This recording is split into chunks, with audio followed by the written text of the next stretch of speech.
How everyone, and welcome back once again to the Great Proletarian Cultural Revolution podcast with your host, Drew Smith. Once again, reporting from the ancient capital of Xi'an from the campus of Northwest University. Hope everyone is well out there. I know I am. Been crazy busy lately with work. The semester is now in full swing, and I'm not only doing research and studying Chinese, as always, but I have to teach an extra class this semester, and I've been helping with the ELTS practice exams for our students who are getting ready to take that particular exam at the end of the semester so that they can go study abroad. So I've been quite a busy beaver.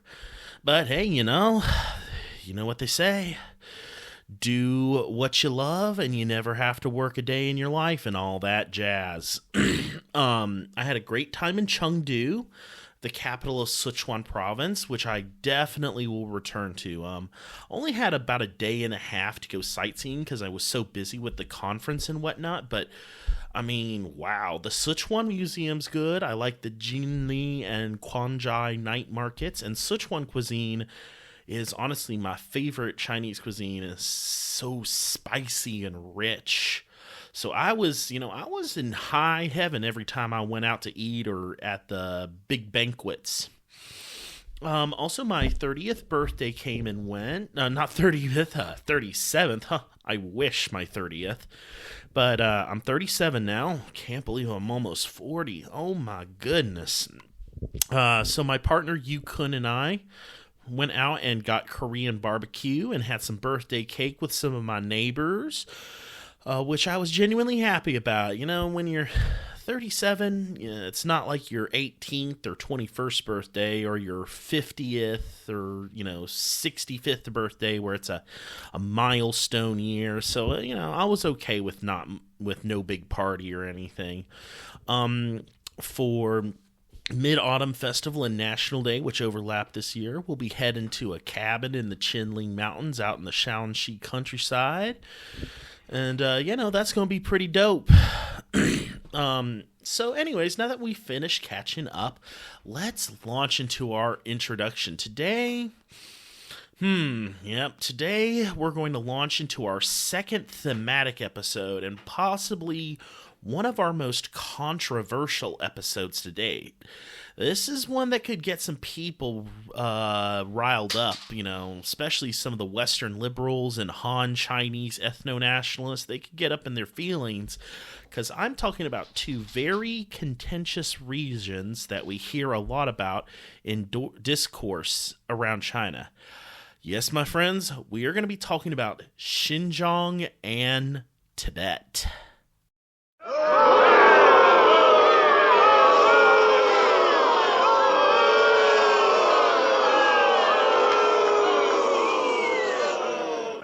Yeah. I see you fucking Buddhism, fetishizing hippies, and National Endowment for Democracy internship motherfuckers coming outside my window with your goddamn torches and pitchforks. But shut up. This is my podcast, and I've got something to say. I'm about to drop something now on you guys that's going to blow your fucking minds. The Cultural Revolution in Tibet and in Xinjiang, especially Tibet, was an incredibly popular and organic mass movement that the ethnic Tibetans, Uyghurs, and other national minorities of Western China took up enthusiastically in ways that the Han Chinese didn't. Probably no one went fucking harder for the cause than Tibetan and Uyghur Red Guards. No cap, full stop. These people had experienced what Mao had done, lifting them out of feudalism and literal slavery and making them equals with their Han comrades in every way. And the idea that there were people in the party that wanted to bring back the old China terrified them. And they were ready to fight tooth and nail to defend the new socialist order. But that's just the beginning of our story, comrades. So, let's brew up a pot of Tibetan butter tea, throw some Uyghur cow baozi into the oven, bring in the dog and the cat, get into your robe and bunny slippers, and let's tell the story. Tibet, the mountainous and mysterious land at the roof of the world. After being liberated from theocratic feudalism by the People's Liberation Army in 1951 and after the democratic reforms of 1959, which launched the new democratic revolution in Tibet, the Tibetan Autonomous Region was the most remote and backwards of all China's provinces. However, Tibet was kind of stunted in its development. One thing you guys should understand is that Mao and the leadership of the Communist Party were aware of the very specific circumstances that Tibet faced compared to the rest of China. While the rest of China was considered by Marxists to be semi-feudal, Tibet was still seen as completely feudal. And because of that, the new democratic revolution in Tibet had to be much more gradual than that in inland China. Because of this, by the time the Cultural Revolution broke out in 1966, collectivization still had not been implemented within agriculture, and socialist industrialization had not been really implemented in Tibet's few urban areas except for Lhasa. It did not help that Tibet's regional party committee and PLA military region were headed by a guy who was very much part of Liu Shaoqi and Deng Xiaoping's Good Old Boys Club. Lieutenant General Zhang Guohua had made a name for himself as being the commander of the liberation of Tibet in 1951, but he was also a staunch Han nationalist and advocate for China adopting market socialism. He kept Tibet as his own personal fiefdom, and it was infuriating to the Tibetan masses and revolutionary Han cadres. So when the Cultural Revolution was declared in the May 16th circular, the Tibetan people felt it would be a major opportunity to accelerate the revolution in their region. By the end of May, the Regional Party Committee had set up a Cultural Revolution leading small group. Zhang Guohua appointed his friend Wang Qingmei, a PLA commander who had also helped liberate Tibet in 1951, as director. Immediately, Zhang and Wang Qingmei tried to figure out how to keep a lid on the Cultural Revolution, deciding who would be sacrificed in mass struggle and who would be protected, and declared that all struggle sessions and mass rallies were to be orchestrated by him and his gang of cronies and no one else. But as you'll see, thankfully, that turned out to not be the case. The Cultural Revolution in Tibet really got going in August of 66, August 12th, 1966 to be exact, when a mass rally in Lhasa in response to the first Red Guard reception in Beijing was held. 1,400 people took part in the rally, which doesn't sound like much to us, but that was pretty big by Tibet standards at the time. Tibet only had a population of like a few 100,000 at most. It's only about 2 million today, the whole metro Lhasa area. Also, something you might notice is that I had jumped immediately from the May 16th circular to the month of August. There's a reason for that. The rule of thumb with Tibet, and this is still very much true today, is usually Tibet will be about 2 or 3 months behind the rest of the country in terms of implementing policy. Just, because of the remoteness of that area. Regardless of the late onset, the first Red Guard rally in Lhasa was a major success that brought thousands of young emancipated serfs to praise Chairman Mao's first big character poster and the August 8th 16-point decision. Still, Zhang Guohua seemed very much in control of this rally. He gave the keynote speech and declared that the Red Guard should stay loyal to the Regional Party Committee and the PLA's Tibetan Command. Zhang couldn't hold back popular struggle long at all, though, and 5 days later, the Cultural Revolution was already out of his control. On August 24th, 1966, the first mass action of the Cultural Revolution not initiated by the Regional Party Committee or Army took place with the Tibetan masses looting and laying waste the Jolkong Monastery, an ancient monastery considered one of the holiest places in Tibetan Buddhism. Originally, The Han Red Guards assigned to the monastery were simply going to clear out the monastery, take inventory of its contents, ship the contents to a museum, and turn the monastery into housing.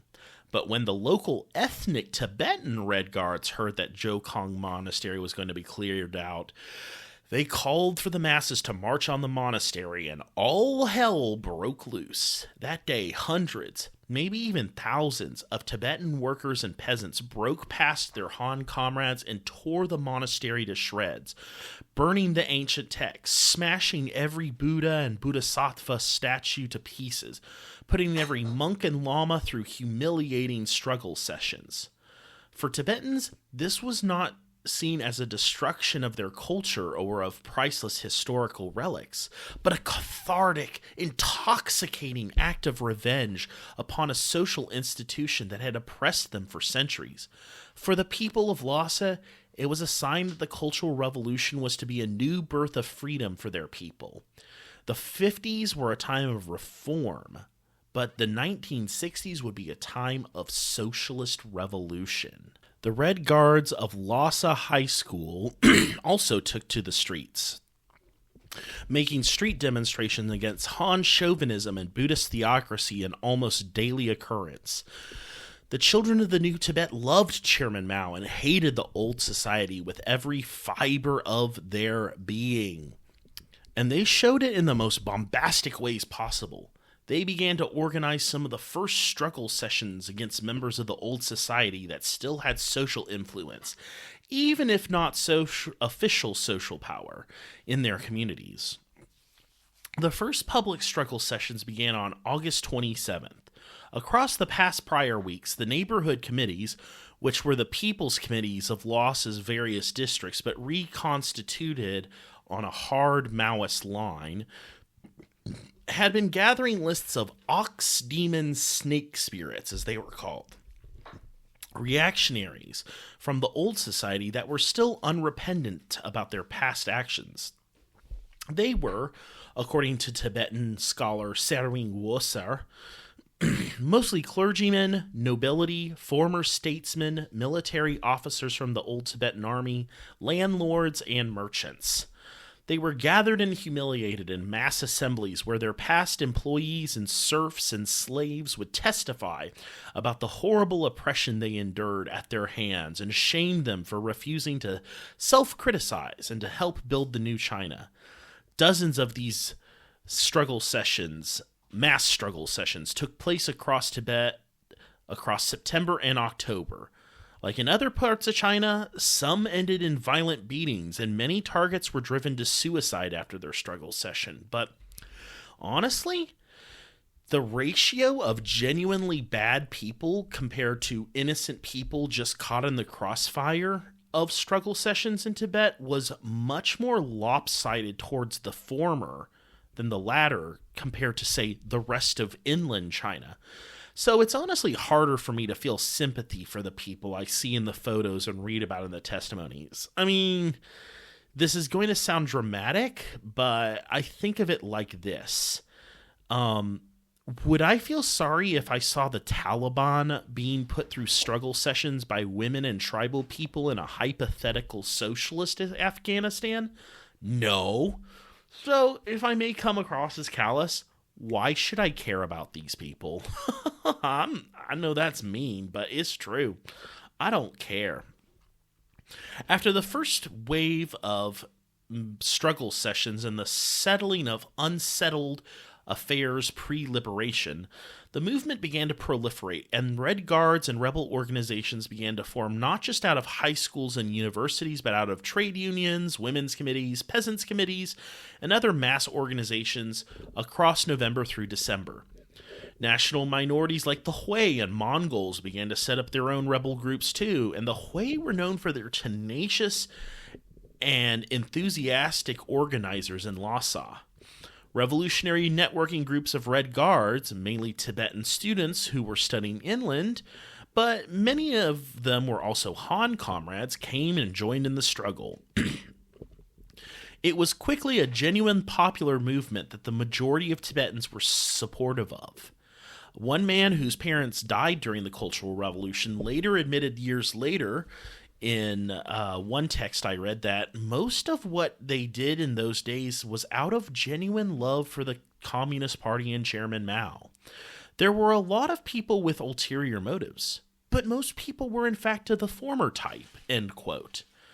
And Tibetans, this is interesting, they tended to have an almost mystical devotion to Chairman Mao, saying that many held, quote, superstitious beliefs about him and dogmatically believed his words to, quote, hold universal truths. Old habits die hard, I guess. And I'm not just, laying it on thick when I'm saying this. Tibetans took the Cultural Revolution very seriously, possibly more than their ethnic Han comrades. Even supporters of the Dalai Lama, like John Avedon and the Exile accounts, acknowledged that the majority of Tibetans supported the Cultural Revolution. Just like in the rest of China, old street names, city names, factory names, etc. were changed to reflect the new revolutionary era. Some Tibetans even changed their names, not necessarily to Mandarin names, but to Tibetan names with less Buddhist and more militant leftist connotations. Many people born between 66 and 69 in Tibet have names like Red Thunderbolt, Left Victory, Protect the Red, and Forever Red. And just like the rest of China, Lhasa was subject to a power seizure during the January storm. Well, kinda. As always with, Tibet was a bit late to the game due to the inevitable logistical delays, with their January storm taking place on February 5th. Well, okay, let me back that up. On January 10th, rebel organizations from the Revolutionary Rebels headquarters worked together to storm the Tibet Daily newspaper offices, but didn't get much farther than that. On February 5th, however, Red Guards and rebel peasants groups were able to seize various municipal and regional offices, such as the Regional Party Committee headquarters and the Public Security Bureau. Zhang Guohua and his gang officially deferred to the revolutionaries and made their usual self-criticisms, but they had something else up their sleeve: dividing the rebel movement. Well, just like the rest of China, tensions began already mounting between the Red Guard groups. Zhang was still determined to wrangle the movement back under his thumb and courted the favor of many of the official Red Guard groups to get them on his side. In the aftermath of the January storm, two major umbrella factions emerged: the hard-line Maoist Genlo and the conservative military-aligned Nyamdrel.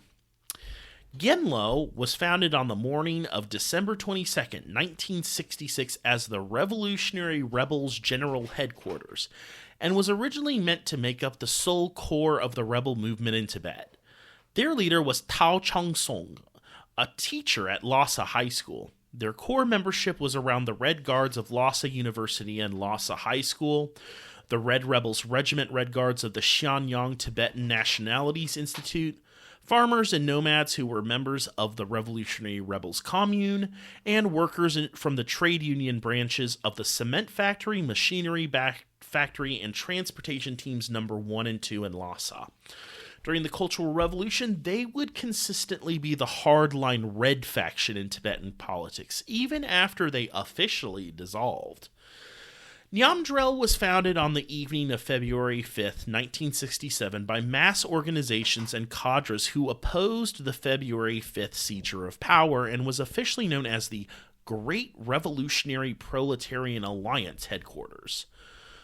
They were led by Liu Xiaomin, who was one of Zhang Huohua's right-hand men, and their membership mainly consisted of students from the Xianyang Tibetan National Institute's Serf Pole Axes Red Guards, peasants and nomads from the Peasants and Nomads headquarters, and workers from several local trade unions that had coalesced into the Lhasa Workers General Headquarters.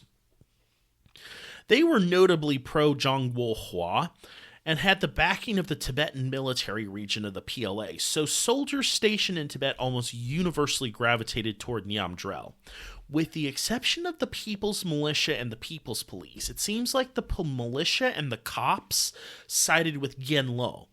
That makes sense, though, because Xie Fuji was Minister of Public Security, and as you guys probably know from listening to the rest of the podcast, he was very hardcore Maoist.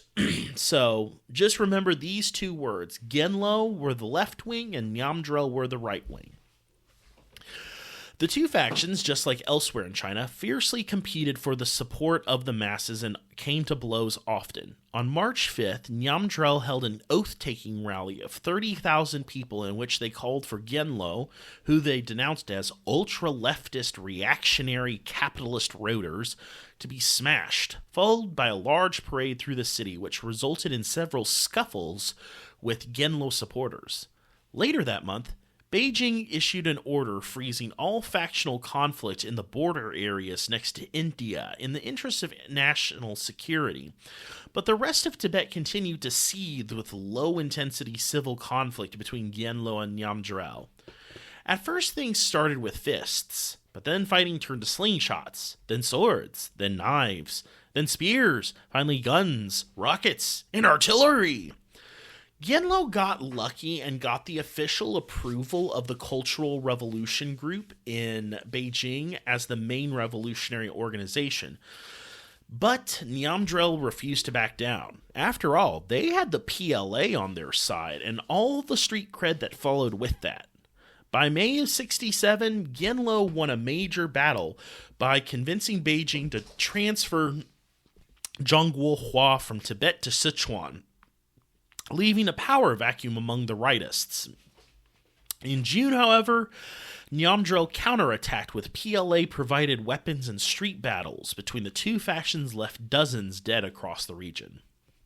Soon Genlo was able to get some support among the troops with the Arm the Left campaign of August 1967, and there came a saying among soldiers in Tibet at the time: there will be looting in the daylight and giving gifts at night. Meaning that, it inferred, according to my sources, that they were arming both sides at an unofficial level. Like elsewhere in China, things had become a clusterfuck of highest proportions. On September 18th, 1967, Jiang Qing and Zhou Enlai met to talk with Genlo and Nyamdrel leaders and drew up a plan called the 5 Directives of Ceasing Armed Conflict in Tibet, which calmed things down a bit in Lhasa, but then fighting flared back up in the city of Chamdo, 400 kilometers east of Lhasa, and in Niamo County, just southwest of Lhasa. Fighting became an off-again, on-again thing across autumn of 67 through summer of 68, and after that it seemed like the worst was over in Tibet.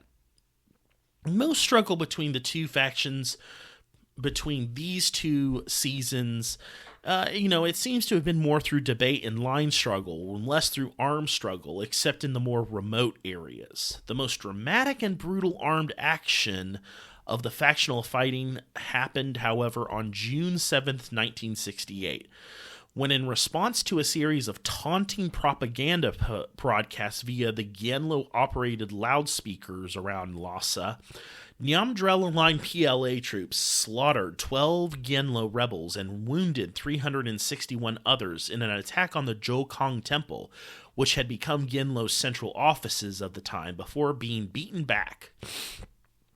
While Genlo had sustained a severe loss of 12 high-ranking members and permanent damage to their headquarters, Nyamdrel was named and shamed in the Chinese press and was seen as having gone too far by even the PLA top brass in Western China, and so Genlo gained the upper hand in terms of political influence. It didn't help that the attack gave Nyamdrel a bad name, and so many of its lower-ranking members actually defected to Genlo in the wake of the June 67th incident. A ceasefire was called, and thus negotiations for the building of a revolutionary committee began over the next 2.5 months. On September 2nd, 1968, the Tibetan Revolutionary Committee was founded, with Genlo firmly gaining a majority of seats in the party and masses section of the 3-in-1 combination. Nyamdrel naturally gained a majority in the army section. It was a major victory for Chairman Mao and the left wing of the Tibetan Communist Party. Still, low-level fighting between former Gyallo and former Nyamdrel sections continued in the countryside until mid-1969, including the dramatic Nyemo incident of June 1969, where former Gyallo activists in Nyemo County, led by a schizophrenic Buddhist nun who claimed that she could channel various Tibetan gods and Chairman Mao, how about that? Which led to the death of 54 people before the nun and her cohorts were captured and executed by the PLA. And, that in itself is its crazy story. I love to get into it. Don't have really that much time, but I highly recommend everyone read Melvin C. Goldstein's short book on the Nyemo incident and how a weird, Buddhist, Maoist uprising happened. And I digress. I wish we could talk more about the Nyemo incident, but we honestly have to keep moving forward. Maybe I can do a mini-sode of it later on down the line.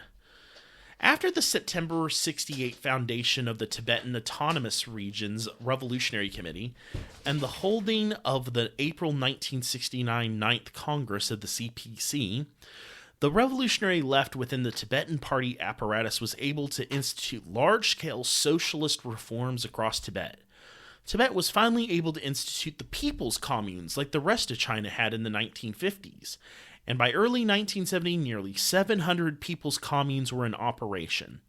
The people's communes they brought irrigation and drinking water to 80% of Tibet's farmland, and many new crops previously impossible to grow in Tibet's rugged terrain were being planted and harvested in record numbers.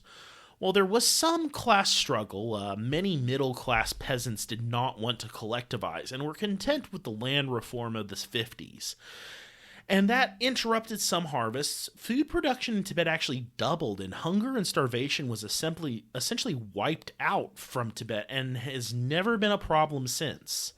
And much of Tibet was lifted out of actual abject poverty by the people's communes. A lot of cultural transformation happened on the Tibetan people's communes during the Cultural Revolution, and it was actually a lot more wide-reaching and thorough compared to the cultural transformation on the early people's communes in 1950s inland China.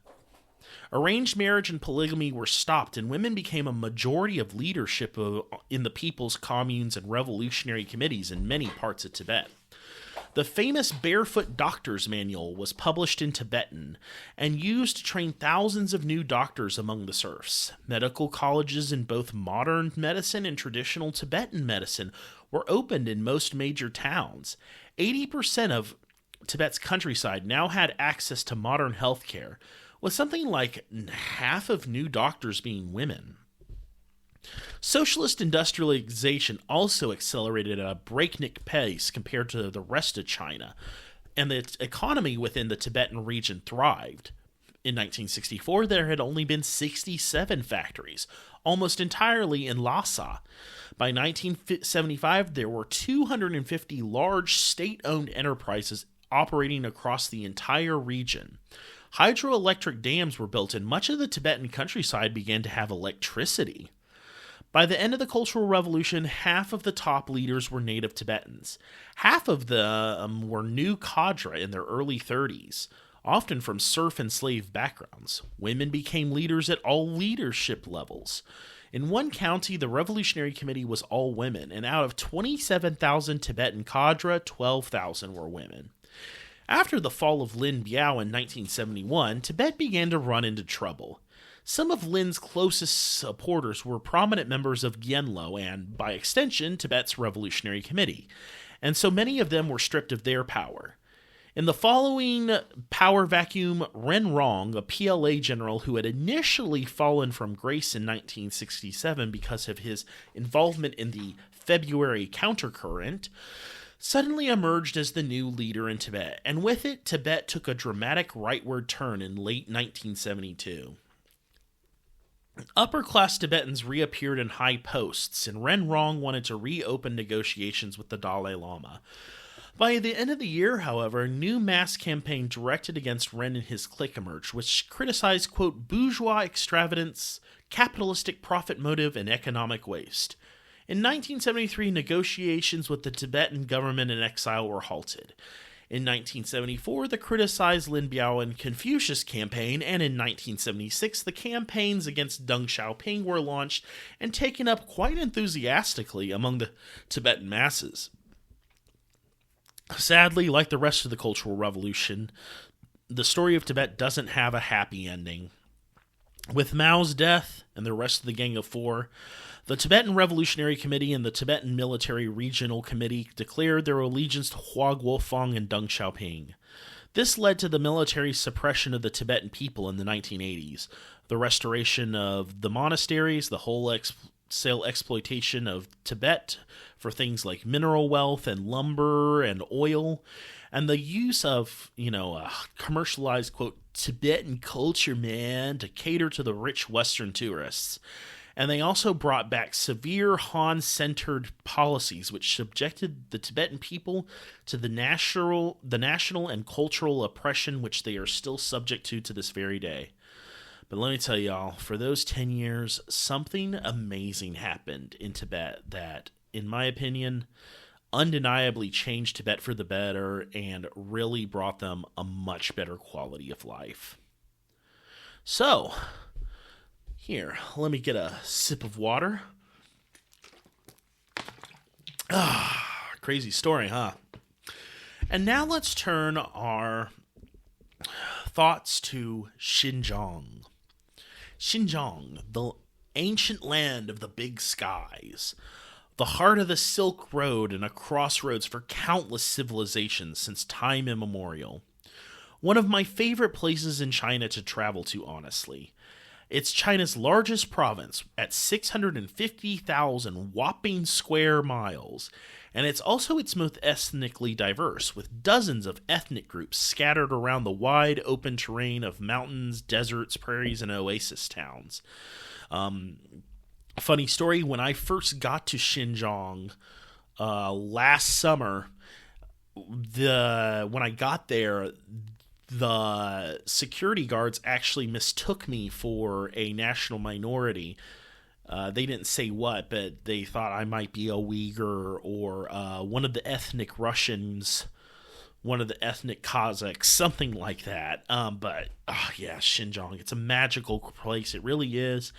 And alongside Sichuan cuisine, Uyghur cuisine is actually one of my favorite Chinese cuisines.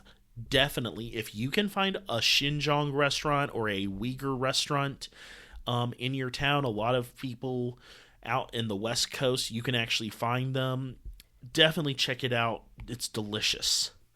Now, Xinjiang was not nearly as economically backwards as Tibet was, mainly because it was far more assimilated into the Chinese Empire during the Qing Dynasty and during the Republican era than, say, Tibet was.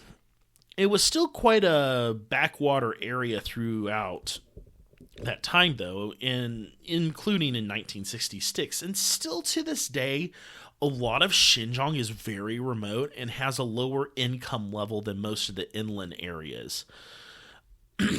Like in Tibet and other border areas, the PLA had de facto control of Xinjiang, and the province was controlled by an army general who, like Zhang Guohua, he was part of the Lumendung Good Old Boys Club.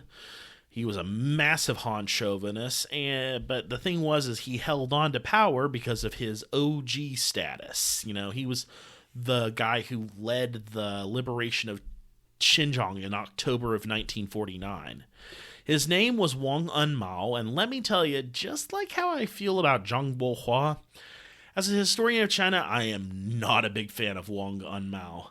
And you'll feel it across the next few minutes. His second in command was a Soviet-educated Uyghur guy named Saifuddin Azizi, who was usually known as just Saifuddin, who was a moderate-leaning politician who flipped back and forth between Wang and his clique and the revolutionary forces in Xinjiang.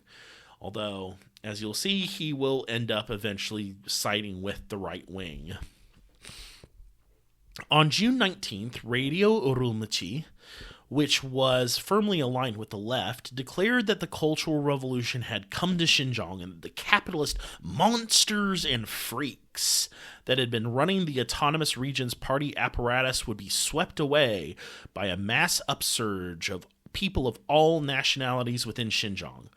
Wang Anmao was seriously concerned and asked for that the Cultural Revolution be restricted in Xinjiang, citing fear of the Soviets taking advantage of any disorder in a border region in order to invade.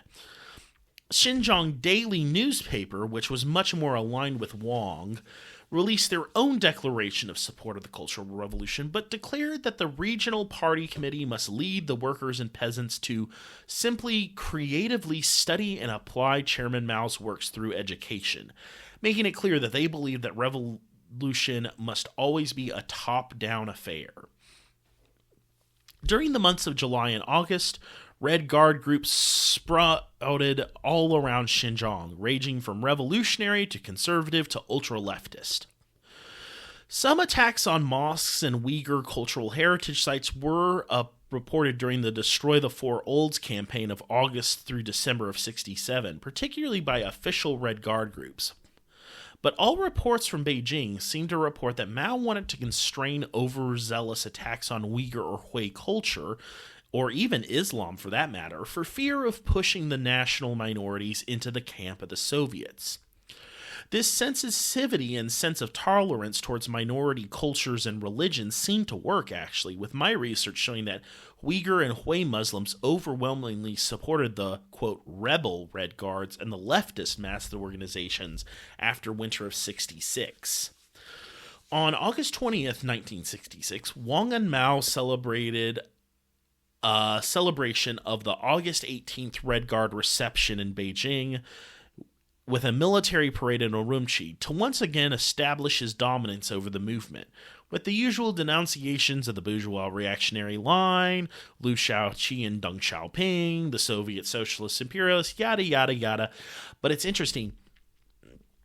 He himself refused to directly speak himself at the rally, partially because he didn't want to have to be put on the spot as having to publicly align with the leftists, nor to self-criticize for his support of Liu Shaoqi's work teams.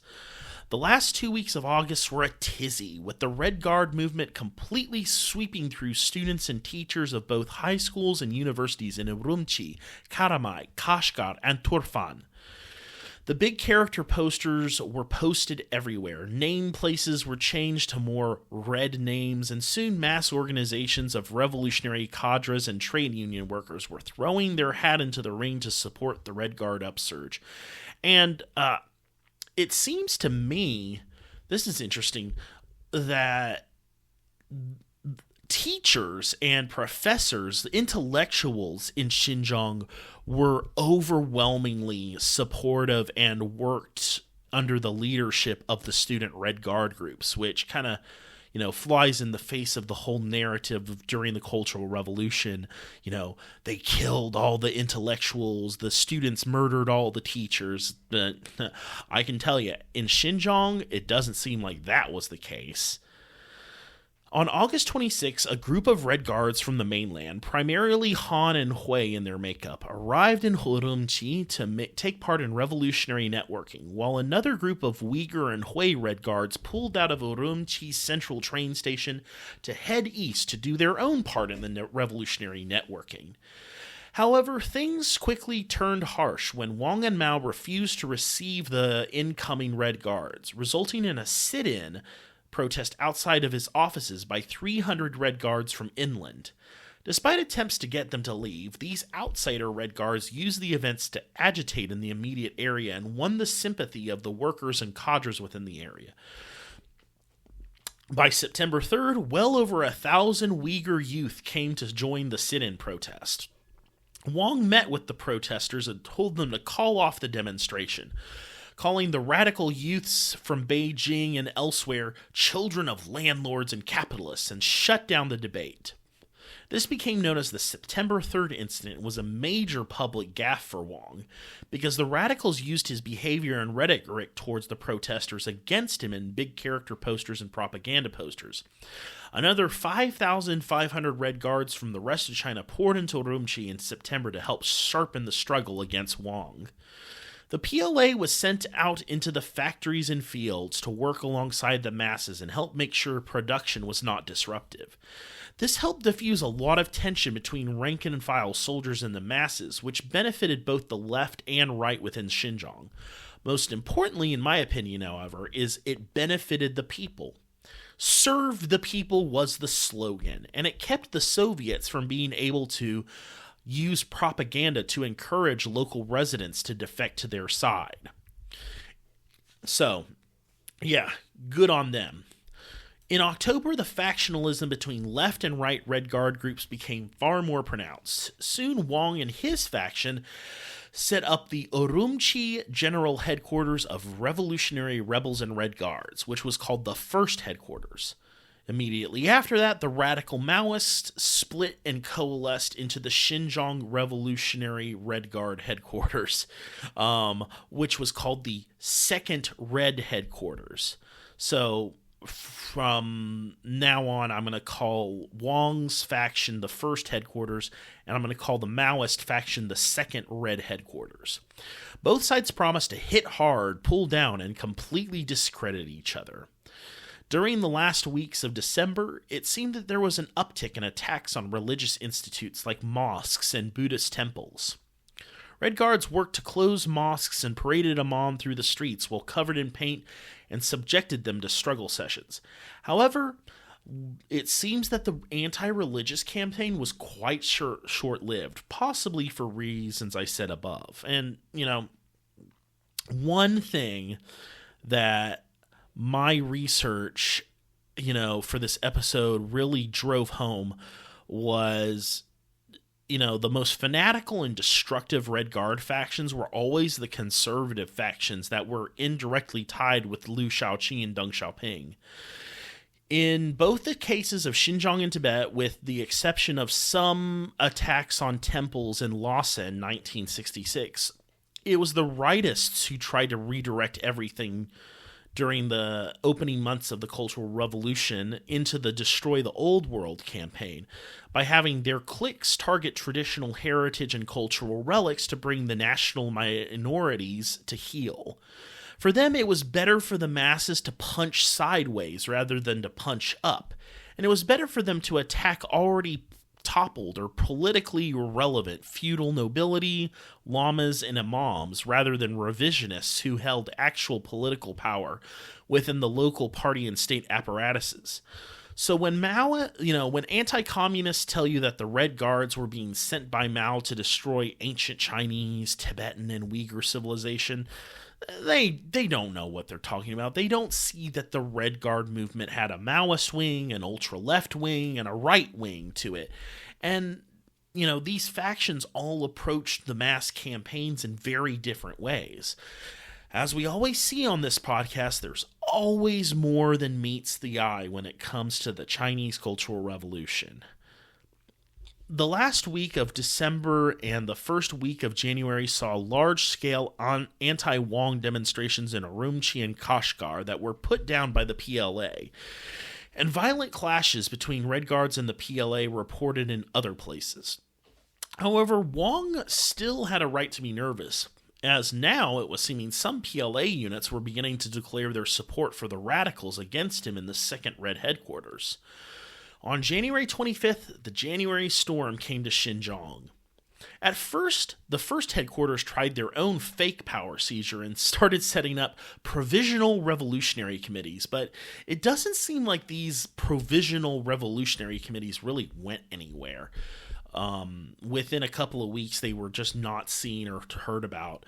The Second Red Headquarters and a smaller leftist faction, the Xinjiang Red Guard Revolutionary Rebel Liaison Committee, say that 5 times fast, teamed up and seized control of Radio Urumqi and Xinjiang Daily. Then they laid siege to the municipal and regional committee party committee offices. However, The power seizures seemed to only take hold in Urumqi, with the rest of Xinjiang being held by Wang's PLA troops in the first headquarters. On January 26, a large bloody clash happened in Shihazi, where rebels attempted to seize power, only to be greeted by 10 truckloads of PLA troops who opened fire upon them. Dozens were killed and up to 500 wounded. Power seizure attempts in Karamay, Mosawan, and Dushanzi were also reported to have failed due to PLA opposition. One commander of the Xinjiang military region claimed, quote, "We will fight to the bitter end in spite of losing our heads," which I guess he means, Urumqi being seized by rebels. "We shall kill all the rebels within 3 days, and we shall build a new Xinjiang in blood." Some PLA commanders even declared the January storm rebels in Xinjiang to be agents of the Soviets. The party in Beijing, however, horrified at what they were hearing, called for leftist PLA units to be sent into Xinjiang. 20 PLA commanders in Xinjiang were arrested, and Zhou Enlai demanded that both sides come to the negotiation table. The problem is that, the conservatives in the first headquarters refused to show up. In response, on February 11th, the Second Red Headquarters took 7 top Xinjiang officials and paraded them through the streets, then brought them to a struggle session in which they were denounced by 40,000 protesters in People's Square in Urumqi, which is just outside the Regional People's Congress building. It was obvious that the leftists now had the support of the people, and they were not going to back down. Still, because of the constant threat of the Soviets, a compromise had to be reached. Mao and Zhou decided to let the Xinjiang military region directly maintain control of the region, and Wang was to remain as party chief of Xinjiang. Some speculated that the revolutionaries in Beijing weren't just afraid of the Soviets, but that Wang might drown the rebels in blood if the top army brass weren't at least partially placated. This didn't mean that the Maoists had capitulated, though. When it became obvious the Xinjiang leadership were supporting the February countercurrent, the Second Red HQ called for their arrests, and street protests once again broke out. Wang was called to Beijing to be admonished, and a large contingent of, quote, support the left units within the PLA, particularly Unit 7335 of the PLA Air Force, were called from Lanzhou in Gansu province and placed in command of the PLA in Xinjiang. Leftist PLA troops from the east also took control of Radio Urumqi, the Public Security Bureau, and all air, road, and rail transport in the region on March 3rd, representing a reshuffling of the deck in favor of the Maoists. On May 7th, a clash between Red Guards and leftist PLA soldiers against conservative PLA soldiers took place in yet another attempt to seize the offices of Xinjiang Daily, with 100 people wounded in the clashes. Similar reports of clashes continued in May. In June, Mao and Wang reached an agreement that leftist troops from outside Xinjiang would control China's nuclear facilities in exchange for his continued control of Xinjiang. And on 14th of June, 1967, China successfully detonated their first hydrogen bomb at Lop Nor in the deserts of Xinjiang. On August 15th, the Xinjiang military region released all imprisoned members of the Second Red HQ. In exchange, the Arm the Left campaign was not officially implemented in Xinjiang, something that Mao, Lin, Zhang, and Zhou thought for the best. Raiding the armories of a region bordering with the Soviets was just too risky at this point. Wang experienced another setback in September when some conservative organizations denounced his heavy-handed tactics and declared themselves now aligned with the left. On September 15th, the Second Red HQ set up the September 15th Revolutionary Rebel Liaison Station to help consolidate the newly radicalized group into their wing of the movement, and the new rebel station declared its intention to strike down Wang. With all this factionalism, on National Day of October 1st, there were 5 different parades and rallies in Urumqi, one for each faction. Even the PLA did not march in a single parade, with leftist factions from Lanzhou and rightist factions from Urumqi holding separate military reviews. In the wake of this, serious clashes happened in Shihaze, Hami, and Yili. By the end of 1967, 600 armed clashes between leftist rebels, ultra-leftist rebels, rightist rebels, leftist PLA units, and rightist PLA units had left Xinjiang in chaos, and serious strains on the ability for the border defense to stay off the Soviets. Oh my. In late December of 1967, Wang and Saifuddin flew to Beijing once again to, try to defuse the situation. They were present at a New Year's Eve party with Mao, indicating that the Central Committee still wanted to keep Wang as the official leader of Xinjiang, but on the same trip he was required to attend a series of Mao Zedong thought study classes, indicating that they had still viewed him as committing serious errors and needing ideological rectification. Mao was being exceedingly merciful with Wang and Mao, in my opinion, especially with so much blood on his hands. But I understand why he did, in the realm of realpolitik, considering Wang was still considered one of the best strategists in PLA in terms of border defense. Another reshuffling of the Xinjiang military deck occurred with more troops from Lanzhou pushed in, but clashes continued throughout the winter and spring of 1968. Yet again, more troops from inland were sent in to force the Xinjiang military and party leadership through Mao Zedong thought study groups in order to rectify their errors. In May 1968, border skirmishes with the Soviets began, putting more pressure on Mao and the rebels. But Mao was in luck. Across May and June of 1968, more and more of Wang's forces began to defect towards the Second Red HQ, or at least created grand alliances with local left PLA units. In the rest of the country, the Red Guard movement had spiraled completely out of control, and Mao had to use the PLA to pull the plug on the Red Guard movement. And in Xinjiang, the Second Red Headquarters was forced to disband at the behest of the Support the Left PLA units flown in from the East Coast. By the end of summer 1968, Xinjiang was far more peaceful. Wang and Mao's power base had significantly shrunken down, and on September 2nd, 1968, the Xinjiang Regional Revolutionary Committee was established. Long Shujin, a general from Hunan who was a close associate of Lin Biao, was elected chairman of the Revolutionary Committee. Wang and Saifuddin were elected as vice chairman, but their places in the regional party committee in the military region were greatly downplayed. It seemed like for now, the left had been able to win out against Wang and his gang in the end.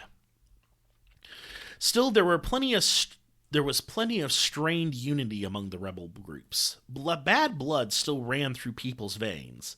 Like in Tibet, mass organizations might have been disbanded, but people were still sore about how things ended. Mao Zedong thought propaganda teams were dispatched across Xinjiang to keep the peace, but scuffles between old enemies were known to break out periodically in the rural areas.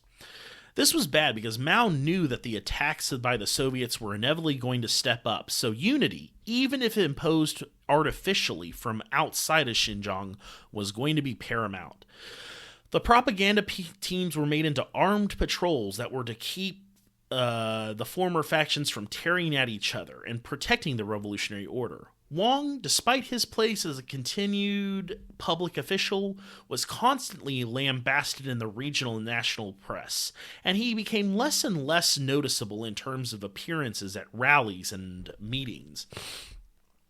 In early February 1969, the first 2,500 sent down youth from the cities were rusticated and sent to the countryside to diffuse their factionalism and learn from the peasantry. Many of the Red Guards who supported Wang were cleared from Urumqi and other urban areas and brought to the people's communes to be pulled leftward by the peasantry. By the end of 1970, 70,000 youth were sent down to rural Xinjiang from all over China. As border clashes with the Soviets continued to be a problem, Wang resigned from his position and disappeared from the public's eye.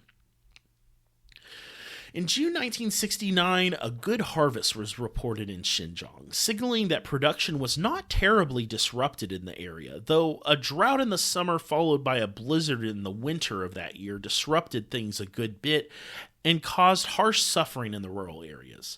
Several frontier guards were killed and wounded by the Soviets across the summer and winter, with several fearing nuclear war being on the horizon. At one point, the Soviets were regularly entering Xinjiang, sometimes advancing several kilometers before being beaten back.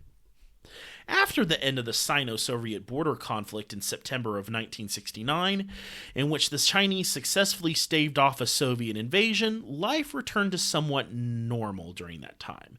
Agriculture and industrial output grew by 20% each year, with a good bit of help by the PLA in harvesting and production. Food output in Xinjiang in 1970 was considered to be the highest on record since 1949. And the gross industrial output in Xinjiang in 1970 was considered 29% higher than 1965. Quality of life greatly improved in Xinjiang. With the fall of Lin Biao in late 71, Xinjiang, just like Tibet, was shaken up.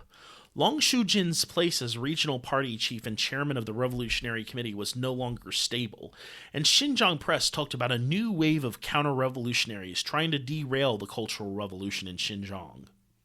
Many high-ranking posts were transferred to officers from the 2nd and 5th PLA field armies, and by 1973 Long had quietly resigned from his posts and Saifuddin was brought to the forefront. A large-scale people's militia recruitment drive was initiated in Xinjiang by the Maoists to create a buffer against Lin's former associates and Deng Xiaoping's forces who were using the power vacuum to come back into the regional party committee. The late Cultural Revolution period in Xinjiang was marked by a massive amount of autonomy and empowerment of the national minorities in Xinjiang. By early 1972, 80% of the region's primary, middle school, and high schools in the rural areas were being taught by Uyghur, Hui, and Mongol teachers. Students were taught jointly in their household languages and in Mandarin. Han chauvinism was greatly struggled against. 5,000 new doctors were brought into the countryside, and modern healthcare reached much of rural Xinjiang for the very first time. Sadly, with Mao's death in September of 1976, things fell quickly. In the name of border stability, the classic excuse, Saifuddin supported the new leadership of Hua Guofeng and Deng Xiaoping and supported the arrest of the Gang of Four. On November 7th, Saifuddin initiated a wave of arrests of, quote, anyone guilty of beating, looting, and smashing, unquote. A vague way of saying anyone who had taken part in any type of left-wing rebellion from 66 to 69, and consolidated the Xinjiang Party Committee for the capitalist roaders now in charge in Beijing. Thus, we reach the end of our long but interesting look at the Cultural Revolution at the westernmost edges of China's frontier. Places which are such a source of controversy in Western discourse, and, by extension, the Cultural Revolution as it unfolded in those places. Hopefully someday cooler heads will prevail, and more mainstream media will begin to take the academic scholarship into account. Though, I'm not really holding my breath, With the media, can't let facts get in the way of a good, lurid, xenophobic narrative now, can we? All right, my friends. Well, I need to get my day started. Need to maybe, get this episode loaded up onto the internet and then start cooking lunch. I got a lot of work to do this week before I head up to the cabin in the countryside. But, I'll hit you guys up next month, maybe around October 28th, let's just say that, for our next chronological episode, September through October 1967, the May 16th conspiracy and the ultra-left. I promise you guys that, as always, it's going to be wild. Until then, from the ancient city of Xi'an, I say, Zaijian! Today's sources include Forgotten Memory, Tibet During the Cultural Revolution by Sering Wosar, Chinese Communist Power and Policy in Xinjiang, 1949 to 1977 by Donald H. McMillan, The True Story of the Maoist Revolution in Tibet by Mike Eli, Agents of Disorder Inside China's Cultural Revolution by Andrew G. Walder. Eurasian Crossroads, A History of Xinjiang by James Millward. On the Cultural Revolution in Tibet, the Niamo Incident of 1969 by Melvin C. Goldstein, and China's Minority Nationalities in the Cultural Revolution by June Dreyer. All right, see you guys later.